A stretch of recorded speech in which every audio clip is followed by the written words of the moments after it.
Nous allons lire Exode chapitre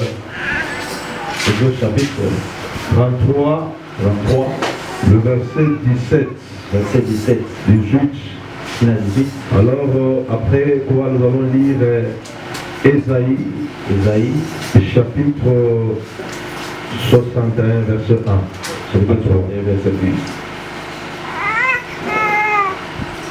Nous lisons Exode chapitre 33, le verset 17. Nous lisons au nom de Jésus. Amen. L'Éternel dit à Moïse, je ferai ce que tu me demandes, car tu as trouvé grâce à mes yeux, et je te connais par ton nom. Moïse dit, fais-moi voir ta gloire. 19. L'Éternel répondit, je ferai passer devant toi toute ma bonté et je proclamerai le nom de l'Éternel. Je fais grâce à qui je fais et miséricorde à qui je fais. L'Éternel dit à Moïse, tu ne pourras pas voir ma face vide, car l'homme ne peut me voir et vivre. L'Éternel dit à Moïse, voici un lieu près de moi, te tiendra sur les rochers. Car ma gloire passera. Je te mettrai dans un creux du rocher. Je te couvrirai de ma main jusqu'à ce que j'aille passer. Et lorsque je retournerai ma main, tu me verras par derrière, mais ma face ne pourra pas être vide. Parole du Seigneur. Prenez place. Verset 1 à 3. Chapitre 60, verset 1 à 3. Lève-toi, sois éclairé, car ta lumière arrive. Et la gloire de l'Éternel se lève sur toi. Voici les ténèbres couvrent la terre. L'obscurité, le peuple. Mais sur toi l'Éternel se lève. Sur toi sa gloire apparaît. Les nations marchent à ta lumière. Et des rois à la clarité de tes rayons. Est-ce que tu peux ajouter Amen à la parole de Dieu? Amen. Ajoute Amen très bien. Amen.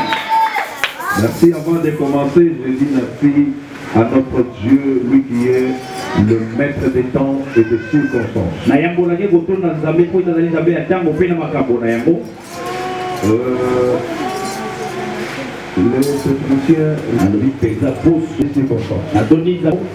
Je dis merci à ce Dieu pour le souffle de vie qu'il a fait de fonctionner au-dedans de nous. Notre Dieu est maître des temps et il est maître des circonstances. La deuxième chose, je dis merci, oui, merci l'homme de Dieu.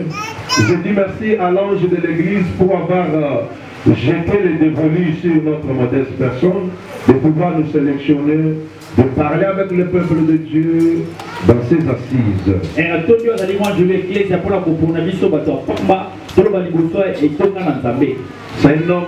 un homme bien, il parle très bien, je l'ai déjà entendu, alors c'est un homme bien. Et j'apprécie la grâce de Dieu sur lui.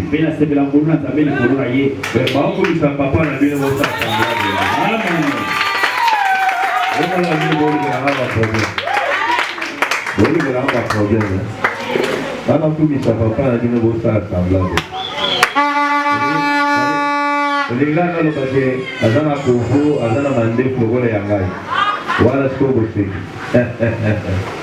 merci l'homme de Dieu, que le Seigneur bénisse pour la considération. Oui, dans la chambre à coucher, moi je suis cédé en gros, à me tenter ma papa. Oui, me tenter ma madame, à céder à côté de la chambre à coucher. C'est un nom bien, j'apprécie la grâce de Dieu. La troisième chose, je remercie toute la ceinture du pasteur. Tous ceux qui travaillent tout autour du pasteur, que le Seigneur bénisse ce soir.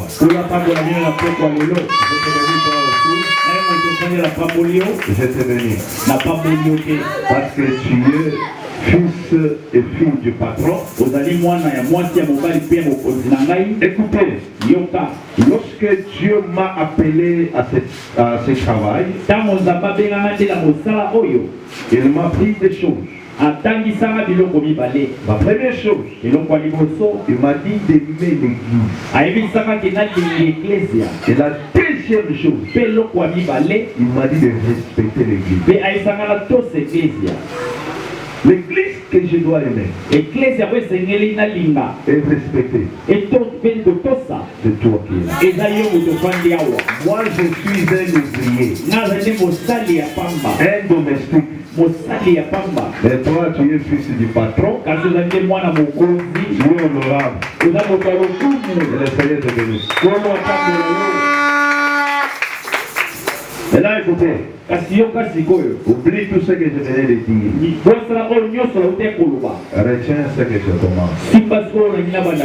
Hein? C'est le gagné. Moi, je suis évangéliste. Pitié, nous sommes ensemble. Je n'aime même pas prêcher comme un évangéliste. Je n'aime pas prêcher. Je prêche, j'aime souvent enseigner. Alors vous m'excuserez pour ce soir. Parce que je vais juste fixer les cadres. Je vois, je suis venu en retard, vous m'excuserez.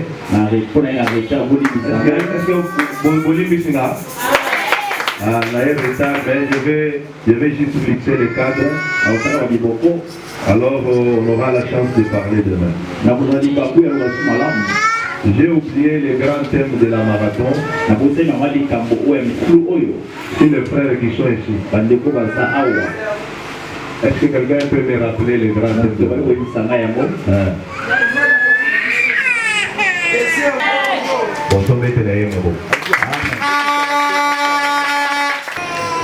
Désert, oui, mais avec un petit sous-thème qui est lié à ce grand thème.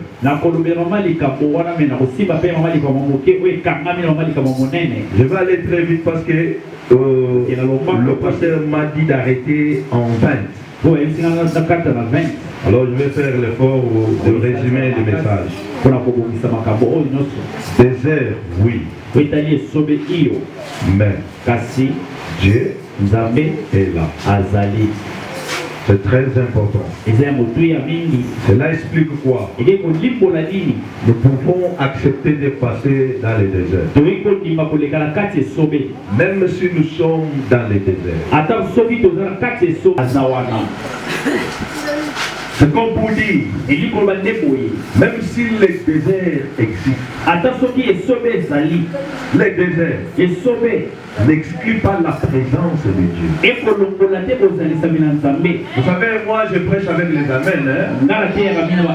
Moi je suis un amen vivant. Les amens que vous allez me donner va me pousser à bien vous parler. C'est comme quoi? Lorsque le moteur a le carburant, le moteur ne va pas s'arrêter. Il va continuer à accélérer. Et quand toi tu me donnes les amens, c'est comme tu es en train de mettre le carburant dans le moteur. J'ai besoin des gens qui peuvent me donner un bon amen. J'aimerais que vous me donnez 3 fois amen. Donnez-moi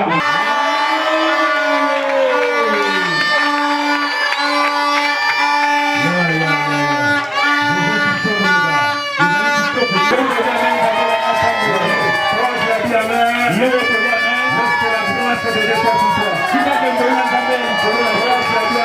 Lorsque Dieu te donne ce que ton père ne peut pas te donner.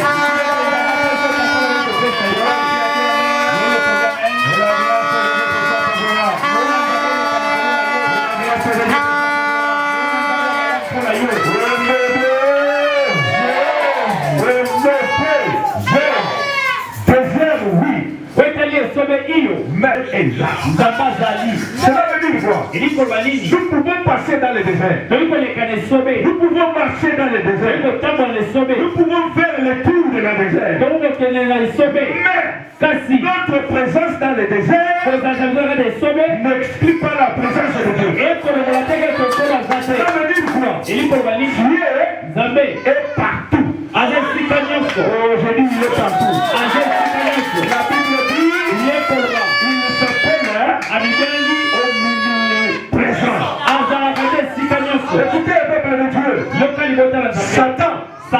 Satan, il n'est pas passe-partout. Et moi-même, le nouveau Satan n'est pas passe-partout. Mais Satan est bien organisé. Écoutez, dans chaque continent, il y a un représentant de Satan. On l'appelle principauté. À chaque continent, nous avons combien de continents? Dans les 5 continents, il y a un représentant de Satan. Écoutez comment Satan travaille. Dans chaque continent, il y a son représentant. Le représentant de Satan dans le continent, on l'appelle principauté. À chaque continent, il y a des pays. Et dans chaque pays, il y a un représentant de Satan. Le représentant de Satan dans les pays, on l'appelle président. Dans chaque pays, il y a des provinces. Et à chaque province, il y a un représentant de Satan. Dans chaque province, il y a des communes. Et dans chaque commune, il y a un représentant de Satan.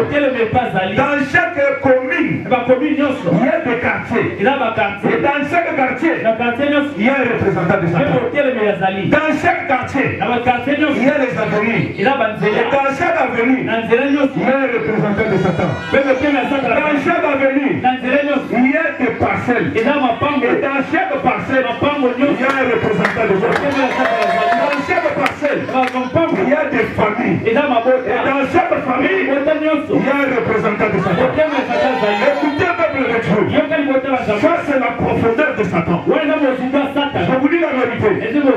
Tel que tu es là, pour que Satan connaisse ton information, il doit commencer d'abord dans la famille. Le représentant de Satan qui est dans votre famille là, c'est bien lui qui va donner ton information. Et quand il donne l'information, l'information doit aller dans l'administration. Ça commence par le chef de l'avenue, le chef du quartier, de la commune, du pays et de continent. C'est alors qu'il trouve les informations de personnes. Mais notre Dieu, lui, n'entend pas les informations à personne.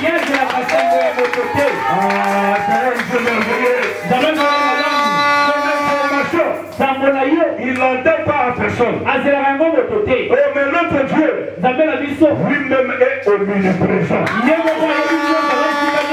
vais dire à quelqu'un,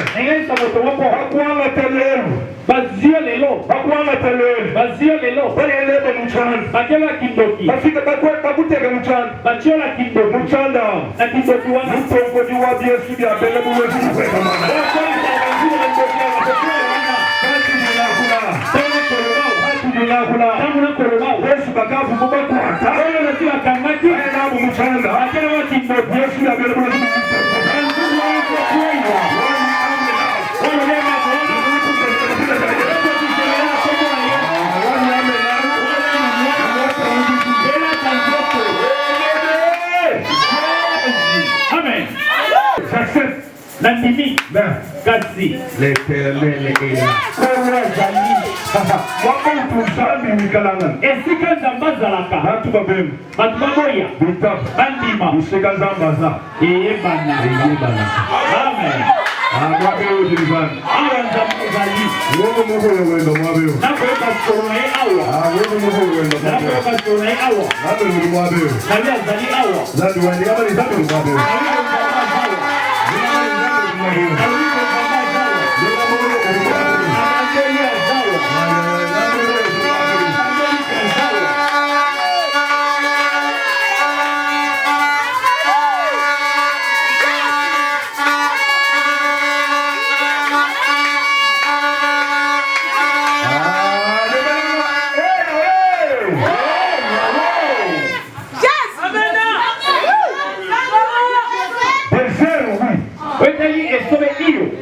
Nandimi yango mais kasi oyo azali c'est ce qui importe.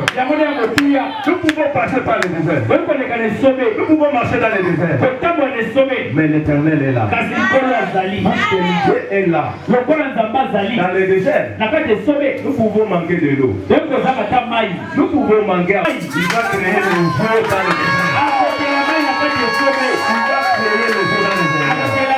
Je connais une dame. Un jour, elle a été renvoyée avec son enfant. La Bible me dit ceci. Le père de l'enfant a remis à la dame une cruche d'eau et le pain. Il le renvoie où? Dans le désert. Mais dans le désert, l'Éternel était là. L'enfant est marché. Pendant que l'enfant marchait, elle a croisé la mort.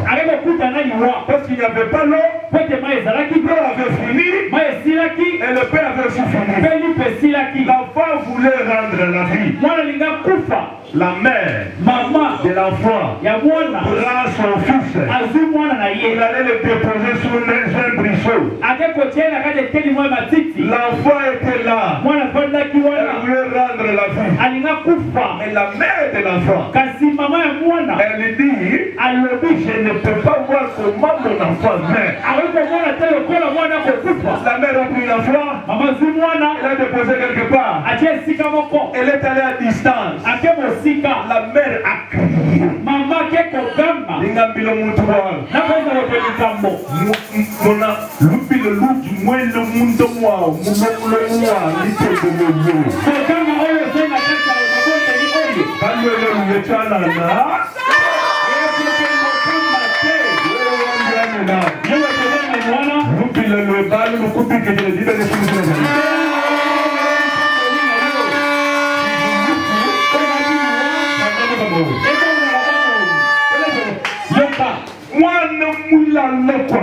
Mwana nali mepanzi kuna mosika mamu kwaka ambe mosika mais tu importe kazela motuye zani ce qui importe c'est quoi et là nous motuye zani l'enfant a crié mwana keko gamba et la dame aussi a crié maman ta gangi mais Dieu kasinzambe n'a pas entendu le cri de la dame akele koyeba ko gamba maman te mais kasi Dieu a entendu le cri de l'enfant akele koyeba ndia ya mwana pourquoi seulement le cri de l'enfant on a dit kanga ya mwana il y a le problème là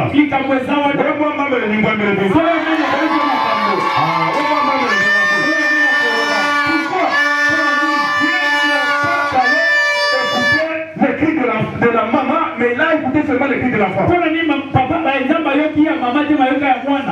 est allé écouter le cri de l'enfant parce que dans Ismaël, il y avait le sang d'Abraham. Il y avait le sang d'Abraham. Oh, le sang d'Abraham, ce n'était pas n'importe quel sang, mais le sang d'Abraham, c'était le sang de la promesse. C'était le sang de la promesse.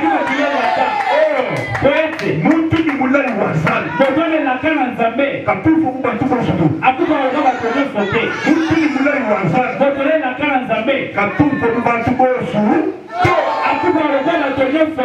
Ismaël Moutoufel. Ismaël akati esobe. Munda mwenda Masha Abraham. Nakati makila balama. Mais Masha Abraham. Kati makila balama. Masha Moulay. Makila laka. Zambi mwa bila Abraham. Zamaiza balama boyi. Na mfuize jine kebotine. Na komisa komo na monene. Zambi Moulay Abraham. Zambala kaka balama. Moi bila ta prospérité à toi. Aïba kitaina yo. Sera comme les étoiles qui est dans le ciel.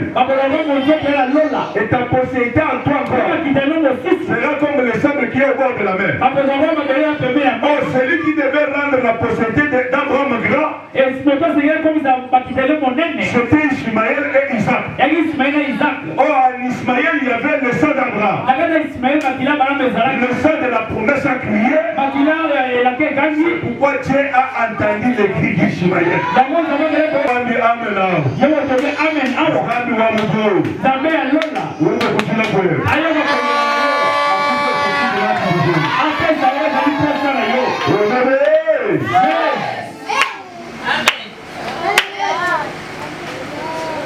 C'est là où il y a le problème. Nous pouvons passer là. Achama imagine comme vous êtes. Atama esina. Bono imagine desa rolas. Le malo sumakol. Le lo makamolo to bi pasi. Adi bantu badile ni mkonao. Kama bantu bakole la pasi wana. Désert. Nakate sobe. Ela. Ezali. Mer. Kasi. Jo. Nzambe. Azape wana. Hadi baba kujila. Tamo suma kolela wana. Lelo kana kujila. Bile ko kolela te. Wala maneno limana mamulai. Kote bile ulabana laka. Wewe bantu bosu badila. Tamo suma kolela. Wewe kwa kujila to. Iyo kolela te. Wala wewe tu mwana wa mulai. Kote na limane laka. Mwana wa mulai. Mwane laka. Boba tangu jabalu. Soka yalo kwa mubali. Zambe yote bulo jabalu. Na wao kwa mwasi. Tangu jabalu. Akaya kwa mwasi. Bulo kumpa. Afumali boso.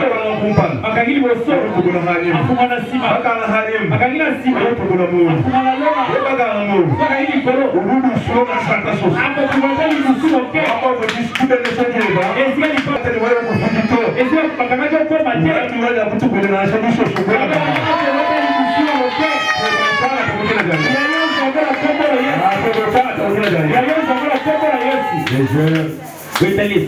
Oui. Iyo tondini. Kasi. Dieu est là. Nzambe azali. Acclame ça pour le Seigneur. Je vais respecter le Satambo. Je vais parler dans ce petit sous-thème intitulé Même dans les déserts, la gloire de l'Éternel s'élève.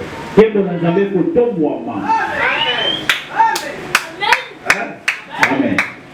Même dans les déserts, la gloire de Dieu s'élève. Même dans les déserts, la gloire de l'Éternel s'élève. Je vais commencer par expliquer ce terme. Les termes rendus en français désert veut dire quoi? Désert, c'est un lieu inhabité ou qui guère le fréquenter. On appelle désert tous les lieux incultes. On appelle désert un lieu où les gens n'habitent pas. Désert, c'est aussi un lieu aride. Maintenant écoutez,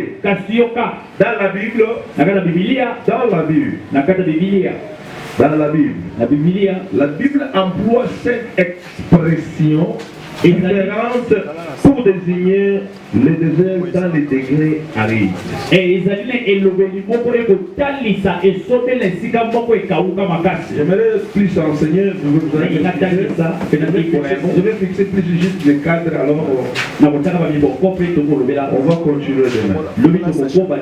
Il y a cette expression dans la Bible différente pour désigner les déserts selon les degrés arides.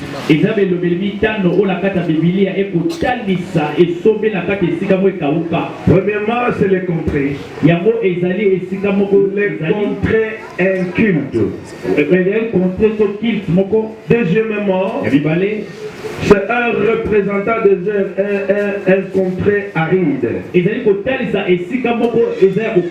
Lorsque le mot désert, elle est aussi un mot qui représente un culte aride ou sec.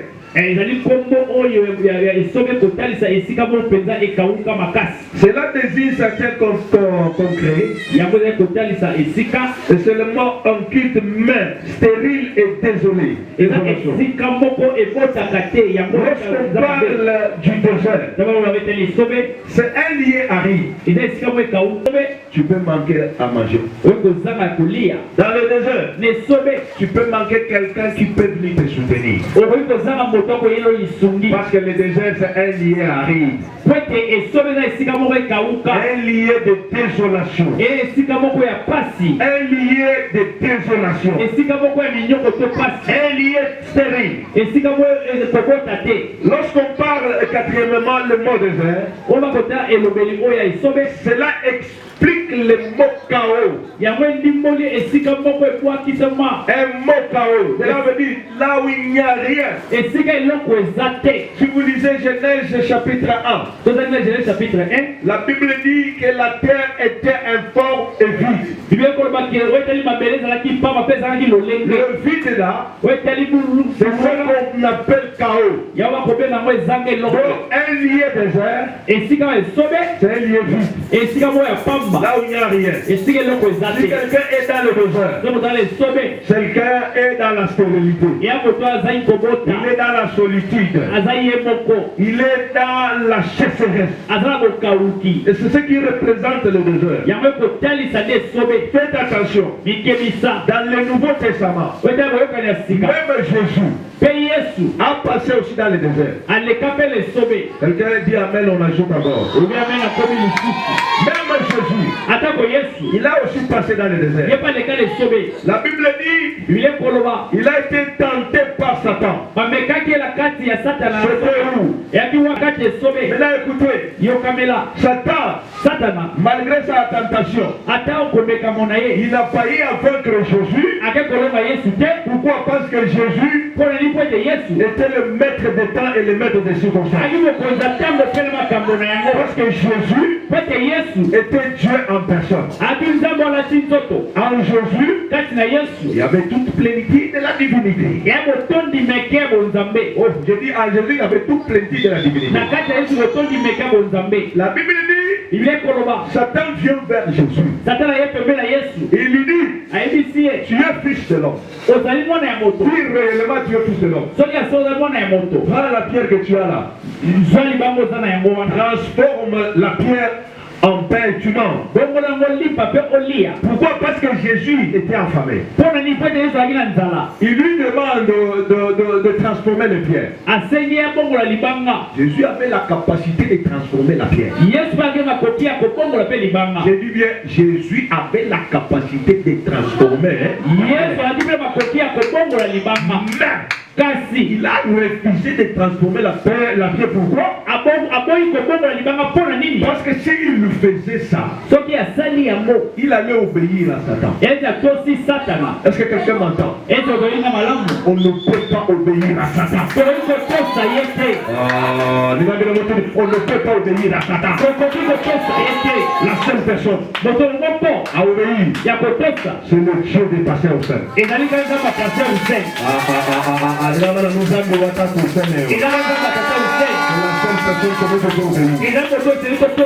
Jésus était fort en écriture. Il maîtrisait bien les écritures.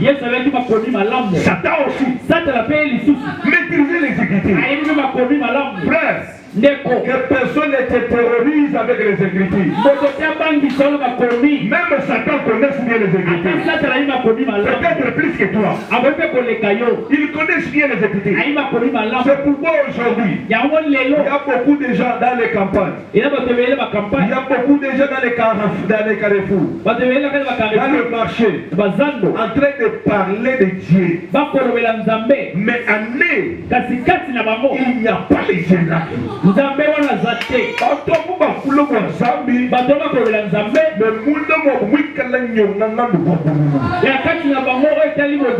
Écoutez au peuple de Dieu.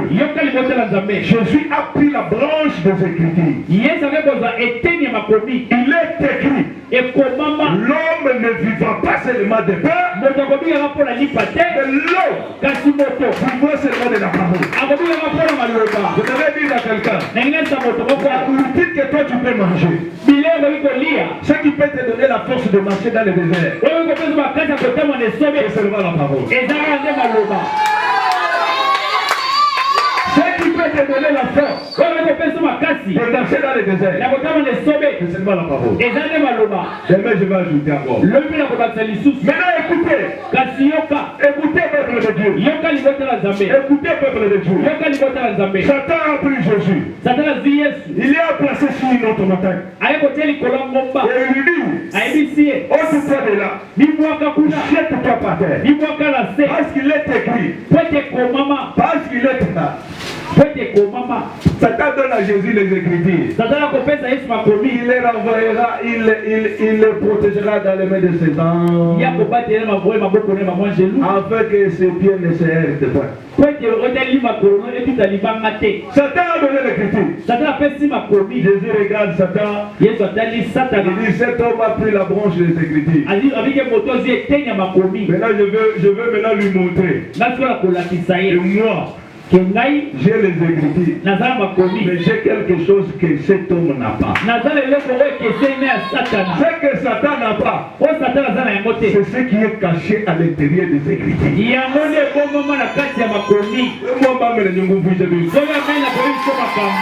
La parole que je vous annonce, elle a 3 dimensions. La première dimension de la parole, c'est la dimension de Logos. Dans cette dimension de Logos, l'écriture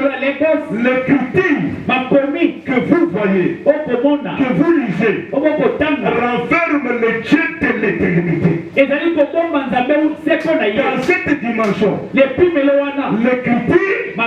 révèle le Dieu qui est caché à l'intérieur des Écritures.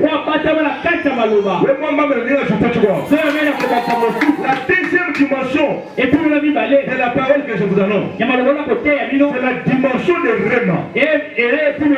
Dans la dimension de Réma, l'écriture que vous voyez, l'écriture renferme l'esprit qui est caché à l'intérieur des Écritures.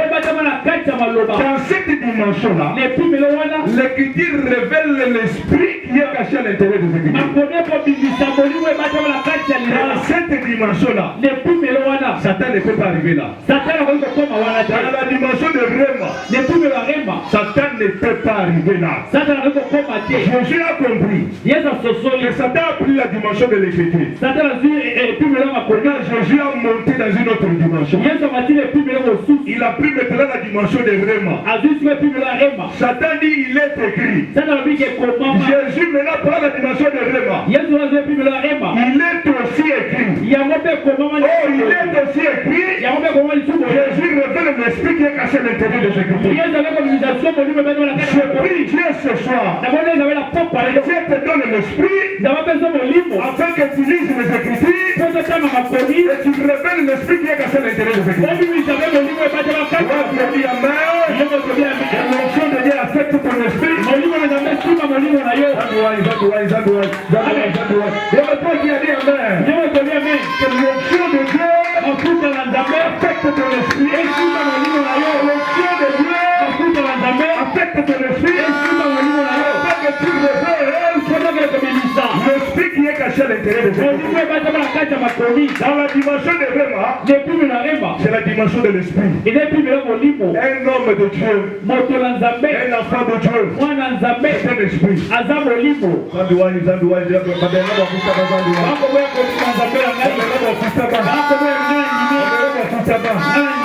Un enfant de Dieu, ce n'est pas n'importe qui. Mais un enfant de Dieu, c'est un esprit.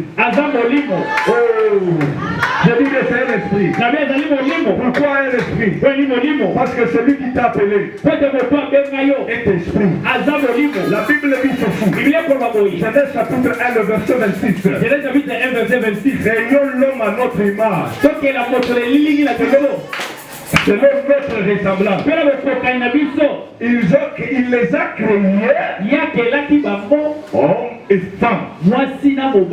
Est-ce que vous avez déjà dit ça? J'ai dit mais il les a créés hommes et femmes.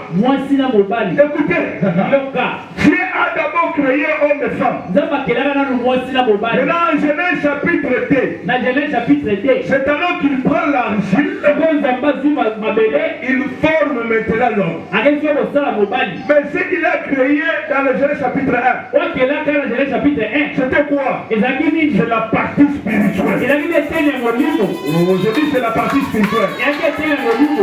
La partie spirituelle que Dieu a d'abord créée. La ressemblance de Dieu, ce n'est pas ça. Vous voyez, non. La ressemblance de Dieu, c'est la partie spirituelle. C'est pourquoi Jean dit, Dieu est esprit. Il faut que ceux qui l'adorent l'adorent en esprit et en vérité. L'esprit là, c'est ce qui identifie la personne de Dieu. Est-ce que quelqu'un m'entend? Ça c'est une autre dimension. Moi je suis un homme spirituel et je suis très focalisé sur ça. Maintenant écoutez, tel que tu es là, si tu croises un grand esprit, oh, je dis bien, si tu croises un grand esprit, jamais, je dis bien jamais, tu ne resteras pas le même. Un grand esprit, il doit laisser les traces dans ta vie. Pourquoi? Parce que Dieu, quand il a créé, il a d'abord créé les esprits. Oh, un grand esprit, c'est quelqu'un qui a l'onction de Dieu. Est-ce que tout le monde voit? Une personne qui a l'onction de Dieu. Si tu le crois, ta vie ne restera pas la même. Il va laisser les traces dans ta vie. Pourquoi? Parce que vous, tel que vous êtes là, vous êtes les esprits identifiés par Dieu avant la fondation du monde. Identifiés par Dieu avant la fondation du monde pour accomplir les décrets de Dieu sur la terre. Tel que tu es là, tu n'es pas venu sur cette terre pour rien. Mais toi tu es venu sur cette terre en tant qu'un esprit pour accomplir les décrets de Dieu sur la terre. Tel que tu es là, puisque tu es esprit, tu ne quitteras pas sur cette terre inaperçue. Mais si cette terre, toi tu dois laisser les traces. Ah ben là, ça doit. Vous ne laissez pas comme ça maintenant. Même à nous faire comme ça maintenant. Si mon Josué ou ma âme était assez bien dans nous. Moi ma loi dit pas la pasteur ou celle bahanga moi qu'on même Josué du monde na mala.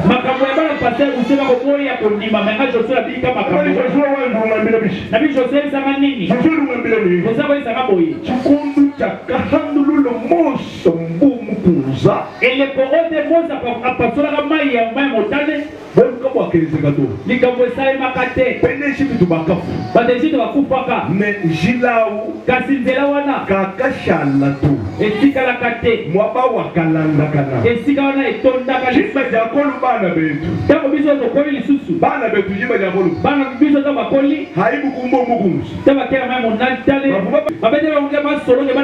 Wakaita Hamo mukunza Mumalapa muma Balekaki likola mai ya motani ya mambele ya kokauka. Jima jakaya bana betu Kasita wadekozo akendaka mugunza wakabona mwaba wakaichila yisale Sika balekaka bana yise balekaka Kaka kashala trasatu ele motika la kate Me yisale wakaichila habula babumo mungongu Kasa bana yise batabula kama mambele ya kokauka likola mai ya motani Chikondo cha imembo Yoshua Kasi ele kolanga Josué après la mort de Moïse Nasima liwa Mose Dieu Nzambe suscita Josué. atelemisi Yoshua. Hadi Yoshua ngule Israël. Tango Yoshua waliko kamba Israel. Wakuya kasi kisha Israël mubula babulai. Kwake kukomisa wana mbebelela ka. Munshilo watu he. Nanzele sobe. Bajima semena kumpal. Bapuza liboso. Basanga la yade na mulo mwini mumalenga. Bamoni shude tonda meke. Bamani moshinu wa Israël kuhita kawe na go. Baloni kama isema kati sezate. Wala yade na vumulo mwini mumalenga.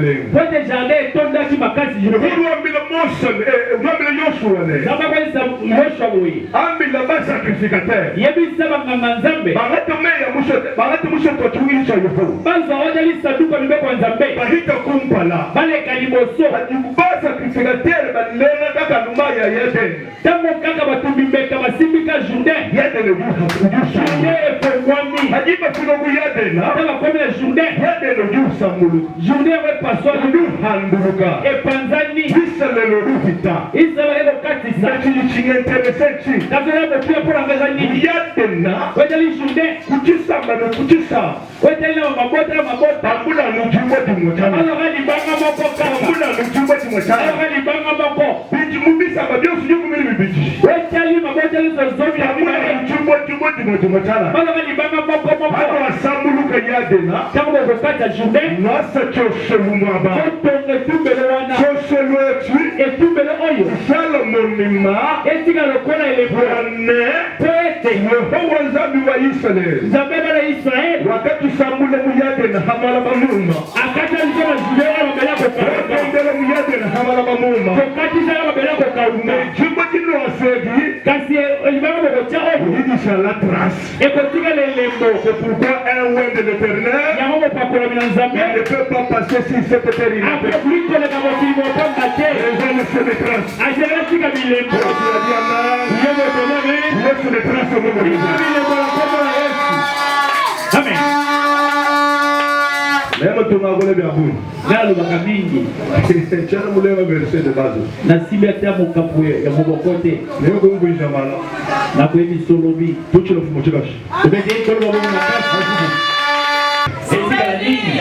Sur le banco de tout le monde social. Leo tale ko mingango sale tumbelo. Social le chichi chala souvenir. Itumbelo tika le lembo. Wa halo bale betu baba teke tele rezuka. Tanga bilenge basi to bibali bako ko tele maoyo. Baba ni nzangi wa Israel wa katsa ya de na hangla mabumu. Sawa ke bala Israel akataka bala Israel awa mabela ko kauka. Je vous ai dit, je vais fixer juste les cadres. Na bila kotaka ndemi boko. J'ai juste fixé les cadres. Na tika ndemi boko. Et les gars, jusqu'à là, je suis toujours dans mon introduction. Na zaka ndemi bandeli. Na teya. Et puis, je vais dans mon introduction. Na zaka ndemi bandeli. Tellement que le développement. Na na koti na mozindo te. Là, le développement, ma lamba, na seconde, moi 30 minutes. Na tala kaka ni lobi na koti na mozindo. Uchi na fumo chikashi. Tubeke ntoro na kasi. Allez là, tout là, oui.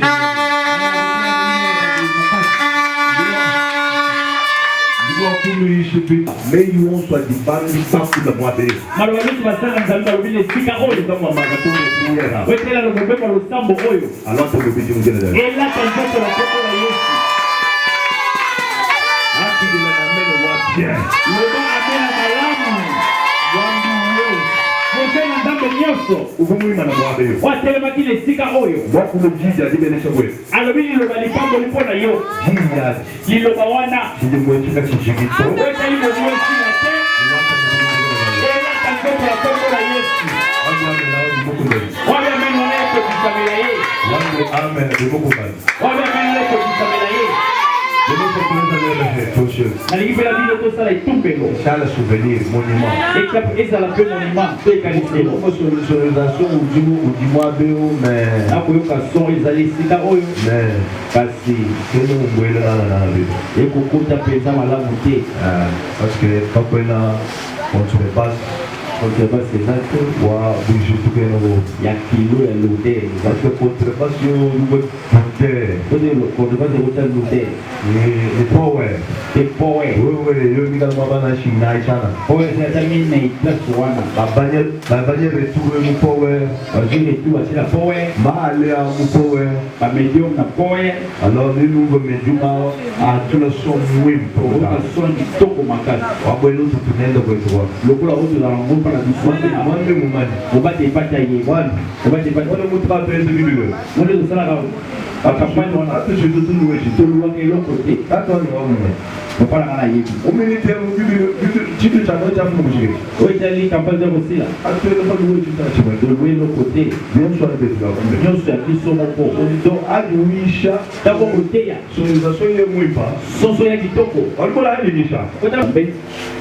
Je serve Dieu avec droiture, avec sincérité, et parce que je sais que toute ma vie dépend de Dieu. Papa, il m'a dit la vidéo.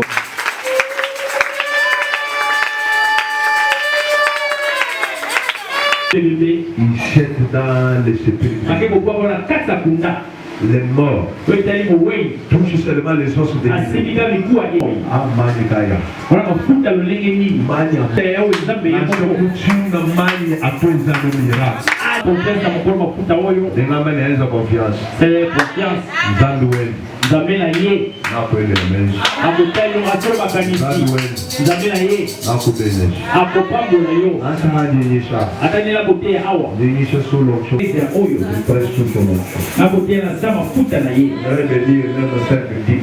Il n'a pas besoin de si tu as $100 ou bien $50, viens. Tu as 100 $50, Nous laisser les traces. il doit s'y bilembo. Musala o isala mi pa. Tu vas tapower. Pour ajouter au bitu. Tout ça ni sala biloko wana. Zabi mkwenze la ngasa. Utute yakaba sambi akuna. Ingeze katembe ile ni mwambito udumwabe. Oto ngapo ona kusala oto suna mubade patete. Eko tira ana komema pe yango. Au contraire, moi-même je vais amener ma contribution ici. Ngabo pela kuyala likambulanga kucha. Parce que je passe au travers de l'argent. Pour le dire ba franc. Demain je vais amener $100. L'eau na ba $100. Pour contribuer à cette œuvre. Pour la kucha likambula misuni oyo. Faut pas la dire. Pour l'église de Wadoubi Shabadarade. Et c'est bien évidemment ni Shabadarade. Ah, parce que nous on va se faire de l'église d'Azan. Oui, on est là pour que les Maïwanzan et Sengo. Nous on va quitter l'église d'Azan et l'église d'Azan. Sauver Maïwanzan. Nous quitter l'église d'Azan. Sauver les Sengo. Nyabeye. Et Sika Oyo. Ijiu Ola. Yamwe Botona. Machine. Kanda. Onde. Yoko Oya. Ah. Urumu itaka tumenza ke. Oya ni estale de la ye. Urumu itaka tumenza. Ça va comme je dis. Il y a 6, il y a beaucoup de 150. 150. Ah, on a beaucoup d'agité du moyen. Il y a une bataille de Bamon pour un combat. Donc là, il m'a l'air de bien. Sauf qu'il y a une colonie qui a pour colonie côté. Ouais, mon mari, je disais, pour les oui, bien. Ta vie ce soir. D'abord, on va besoin d'avoir le cigare pour aller l'eau. Il est capable de restaurer ta vie ce soir. On va besoin d'avoir le cigare. Il est capable de restaurer ta vie ce soir. On va besoin d'avoir le cigare pour aller l'eau. Tout ce qui invoquera le nom de l'Éternel sera sauvé. On va la prochaine fois, on va qui ça. On parle les gars,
Ferme tes deux yeux, je vais prier pour toi. Lève seulement la main droite. Ferme tes yeux. Tu es capable, Seigneur.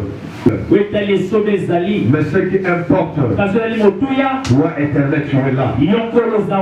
Je prie Dieu maintenant. Et ce peuple qui est là, ils ont donné leur vie à Dieu. La grâce de Dieu soit sur eux.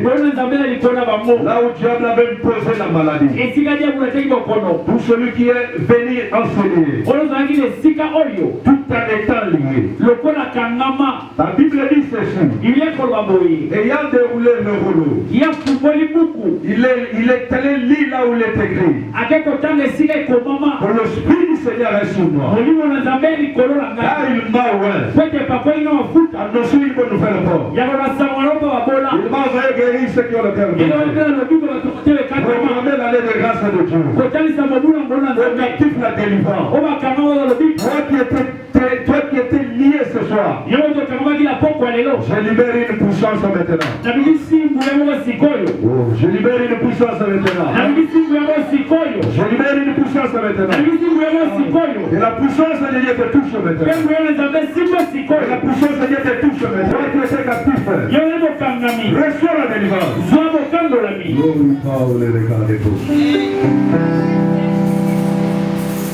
Et l'onction de Dieu te touche maintenant. Il te donne la capacité d'entrer dans le monde des esprits. Entre maintenant. Toi dont ta spiritualité était nulle aux euros. Ta spiritualité était nulle aux euros. Je libère maintenant une puissance. Et la puissance de Dieu te touche maintenant. Allez, reçois la dimension spirituelle élevée. Reçois la dimension spirituelle élevée. Je libère cette dimension maintenant. Reçois-la.